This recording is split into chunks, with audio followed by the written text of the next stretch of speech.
মেলেং মেটেলি একশৰণ ভাগৱতী সমাজৰ মাহজোৰা পালনামৰ আয়োজনৰ প্ৰস্তুতি। যোৰহাটৰ মেলেং মেটেলিস্থিত একশৰণ ভাগৱতী সমাজৰ পালনাম থানত অহা ১ ভাদৰ পৰা মাহজোৰা কাৰ্যসূচীৰে আৰম্ভ হ'ব পবিত্ৰ পালনাম। পবিত্ৰ ভাদ মাহজোৰা প্ৰতিদিনে অনুষ্ঠিত হ'ব মহাপালনাম। পুৱা ৪ বজাৰ পৰা আৰম্ভ হ'ব প্ৰাতঃ প্ৰসংগ। ইয়াৰ লগতে দিনজোৰা কাৰ্যসূচীত মহাপুৰুষীয়া ধৰ্মীয় পৰম্পৰা অনুসৰি ঘোষা, কীৰ্তন, দশম, ৰত্নাৱলী আদি পুথিৰ পাঠ আৰু ব্যাখ্যা আগবঢ়োৱা হ'ব। মহাপুৰুষ শ্ৰীমন্ত শংকৰদেৱৰ সময়ৰ পৰাই এই পালনামে এক পৌৰাণিক তথা ঐতিহ্যমণ্ডিত পৰম্পৰা বহন কৰি আহিছে। মাহজোৰা পালনামক কেন্দ্ৰ কৰি ইতিমধ্যে থানখনত ব্যাপক প্ৰস্তুতি আৰম্ভ হৈছে। থানৰ বিভিন্ন ব্যৱস্থা সম্পূৰ্ণ কৰাৰ লগতে নামঘৰৰ চৌহদ পৰিষ্কাৰ পৰিচ্ছন্ন কৰি কাম চলি আছে।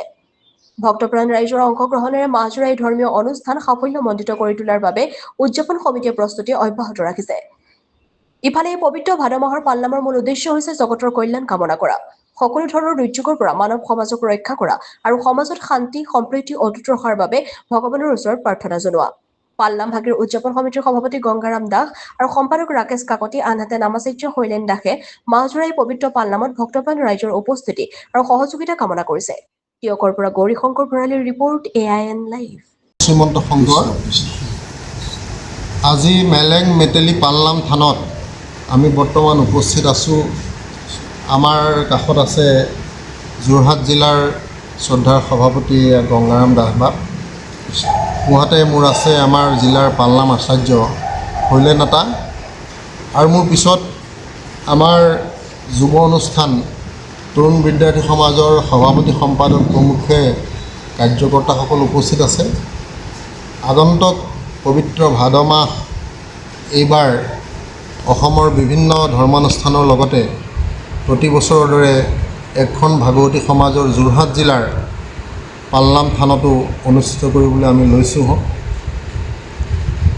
অন্য বছৰে আমি এই পালনামষাৰ আৰম্ভণি আৰু শেষতহে অনুষ্ঠিত কৰোঁ, কিন্তু এইবাৰ জগতৰ যি প্ৰলয়ংকৰী বিভীষিকা, বানৰ বিভীষিকা, এই বানৰ বিভীষিকাত মানুহখিনি সৰ্বশ্ৰান্ত হৈছে।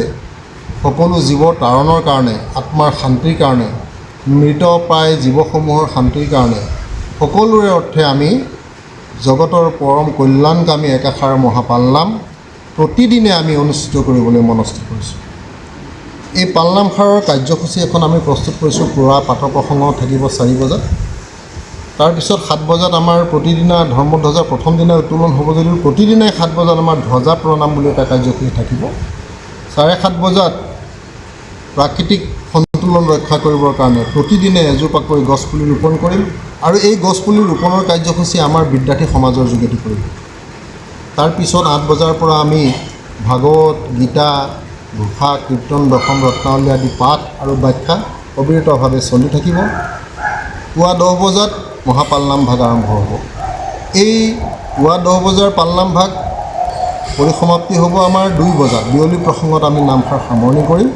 তাৰপিছত সন্ধ্যা প্ৰসংগ হ'ব, বন্তি প্ৰজ্বলন হ'ব, গুণমালা কীৰ্তন হ'ব। মহাপুৰুষৰ তিথি, জন্মাষ্টমীত সকলো এটাইকেইটা দিনত আমাৰ বিদ্যাৰ্থীসকলে গুণমালা কীৰ্তন কৰিব। তাৰপিছত সন্ধিয়া আমাৰ সন্ধ্যা প্ৰসংগ থাকিব। এনেদৰে প্ৰতিদিনে আমাৰ কাৰ্যসূচী এই পালনাম থানত চলি থাকিব। আৰু ভাদ মাহৰ শেষৰ দিনালৈকে কাৰ্যসূচী লৈ বিভিন্ন গাঁও শাখাৰ ব্যক্তিসকল আহিব যদিও এইবাৰ আহিন মাহৰ 3 তাৰিখে যিহেতু মহাপুৰুষ শ্ৰীমন্ত শংকৰদেৱ গুৰুজনৰ জন্মোৎসৱ ভাগ পৰিছে, আমি মহাপুৰুষ শ্ৰীমন্ত শংকৰদেৱ গুৰুজনৰ জন্মোৎসৱতে এইবাৰ এই ভাদমহীয়া পালনামৰ ক্ৰম ভাগ সমৰ্পণ কৰিম বুলি মনস্থ কৰিছোঁ। আপোনালোকৰ যোগেদি অসমৰ প্ৰতিজন ধৰ্মপ্ৰাণ ব্যক্তিক মই ইয়াৰ পৰা সেৱা জনাইছোঁ, আমন্ত্ৰণ জনাইছোঁ। আমাৰ এই মহাপালনাম যজ্ঞ ভাগত সকলোৱে আহি পদাৰ্পণ কৰি আমাক সেৱাৰ সুবিধা যেন প্ৰদান কৰে।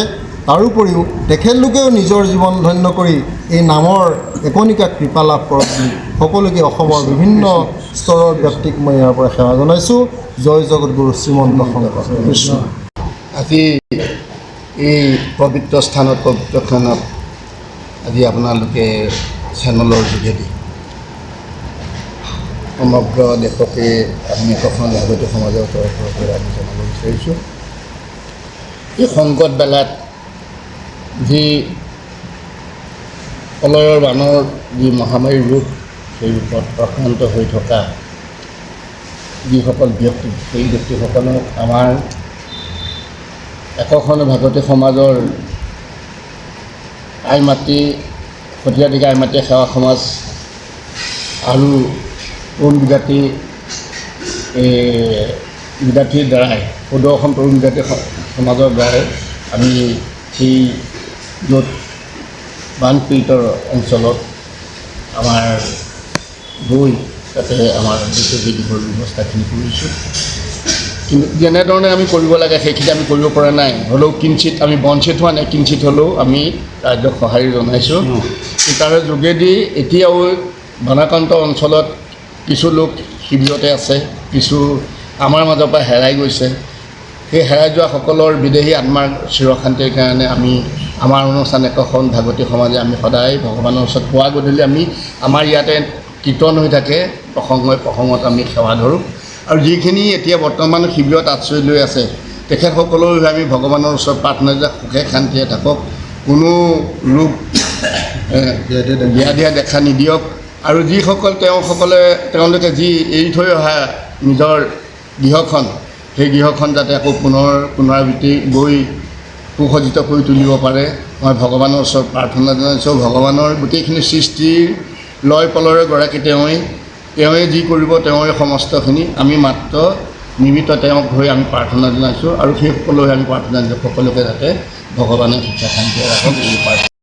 যিকোনো খবৰ আৰু বিজ্ঞাপনৰ বাবে যোগাযোগ কৰক 7896121996।